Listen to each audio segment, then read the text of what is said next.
On July 4th, the American Top 40 radio show debuted on 5 stations with Casey Kasem as the host. The weekly 3-hour show would count down the 40 most popular hits every single week, and that first show featured Three Dog Night with their #1 song, Mama Told Me Not to Come. The very first all-computer chess championship was held in New York City on September 1st through 3rd. A program called Chess 3.0 won the event and was written by students from Northwestern University. On September 18th, Jimi Hendrix was found dead from an overdose of sleeping pills in London. The musician was just 27 years old and had just performed 2 days earlier. The Mary Tyler Moore Show premiered on CBS on September 19th. The show was about a TV news producer named Mary Richards, along with the staff at WJM-TV in Minneapolis. The show would air for 7 seasons and featured an all-star cast. Mary Tyler Moore, Ed Asner, Gavin MacLeod, Ted Knight, and Valerie Harper were just a few. On September 21st, the first Monday Night Football premiered on ABC. The show was hosted by Keith Jackson, Don Meredith, and Howard Cosell, and the Cleveland Browns beat the New York Jets 31-21. On October 2nd, a plane carrying the Wichita State University football team crashed in Colorado, killing most of the people on board. The team was on their way to a game with Utah State when the crash occurred. On October 4th, 27-year-old singer Janis Joplin died from a heroin overdose at the Landmark Hotel in Los Angeles. Later, her unfinished album Pearl would be released and would go to #1. On November 14th, nearly the entire Marshall University football team, along with coaches, doctors, and boosters, were killed when their plane crashed in Canova, West Virginia. The team was returning from a game against East Carolina when the accident occurred. 75 people were on board, and there were no survivors.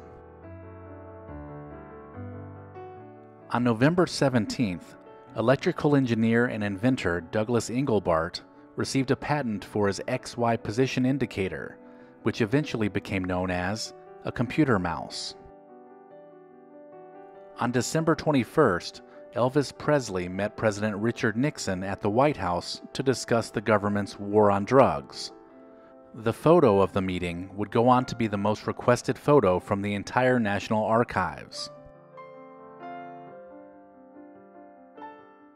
Closing out the year, on December 23rd, the last bit of steel was placed on top of the North Tower of One World Trade Center. This completed the tower at 1,368 feet, making it the tallest building in the world, surpassing the Empire State Building. On January 8th, 29 pilot whales beached themselves on San Clemente Island off the coast of San Diego, California. The school of whales were found perishing, but no attempt was made to save the few that were still alive, due to past experience towing them back out to sea, where they would just swim back toward the beach. The television show All in the Family debuted on January 12th, and it soon became the sitcom to watch. Starring Carol O'Connor, Gene Stapleton, Sally Struthers, and Rob Reiner, All in the Family dared to go where no other sitcom had gone before, tackling hot-button topics such as racism, politics, and feminism in a comical way.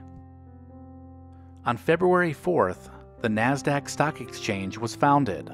The National Association of Securities Dealers Automated Quotations would be the first all-electronic stock market.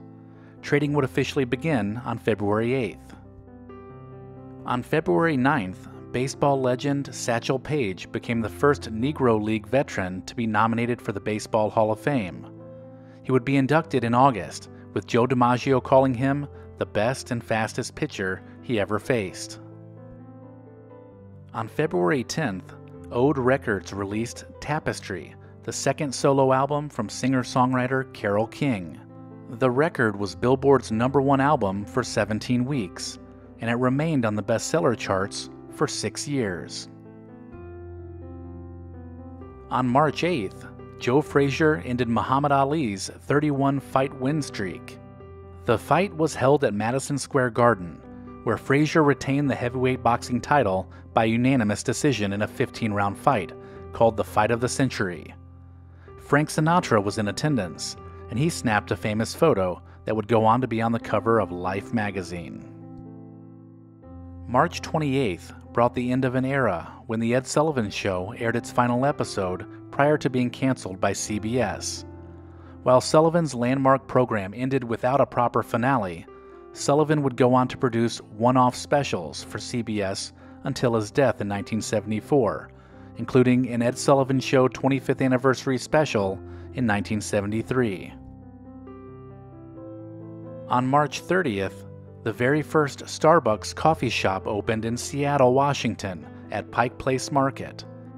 The name Starbucks came from the first mate character in the novel Moby Dick. April 20th brought us the very first broadcast of National Public Radio. NPR went on the air with coverage of the Senate Committee on Foreign Relations hearings on the Vietnam War. The show All Things Considered followed a couple weeks later. On April 24th, 500,000 people demonstrated against the Vietnam War in Washington, D.C. It was the largest ever demonstration opposing a U.S. war. Simultaneously, 150,000 people marched at a rally in San Francisco. Prior to the massive rally, Vietnam Veterans Against the War staged a week-long series of demonstrations culminating in a protest at the U.S. Capitol, where veterans threw back their service medals. On June 13th, the New York Times began publishing the Pentagon Papers. The publication of the papers, which analyzed how the U.S. commitment in Southeast Asia grew over a period of 3 decades, created outrage, with congressional and diplomatic reverberations at all levels of government.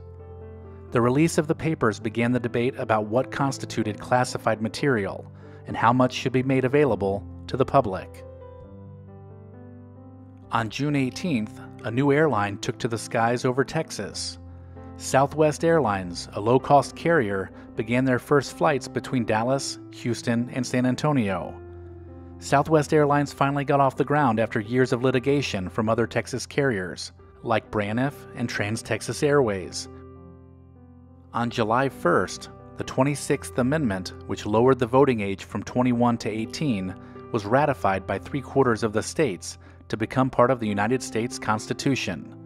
Nixon would go on to sign it into law on July 5th.